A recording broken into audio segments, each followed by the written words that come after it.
घटनाक्रमामध्ये ज्या ज्या परिस्थित्या घडल्या, मग आंदोलनाला त्या ठिकाणी आश्वासन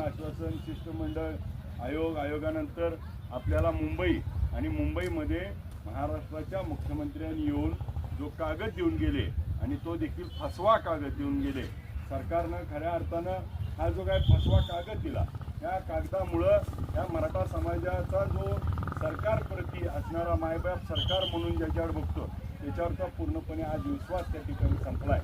आज मनोज जरांगे पाटलांना त्या ठिकाणी तुम्ही बोलताना सांगितलं की आम्ही अशा पद्धतीनं सगळे सोयऱ्यांचा GR त्या ठिकाणी पास करू, आम्ही कायदा करू आणि सर्व मराठा समाजाला त्या ठिकाणी आरक्षण देऊ. आणि त्या ठिकाणी मनोज जरांगे पाटलांना मुंबईत येण्यापासून त्या ठिकाणी आज त्या ठिकाणी खोटी आश्वासन देऊन मुंबईवरून माघारी पाठवलं, जल्लोष करायला लावला आणि मनोज जरांगे पाटलावरती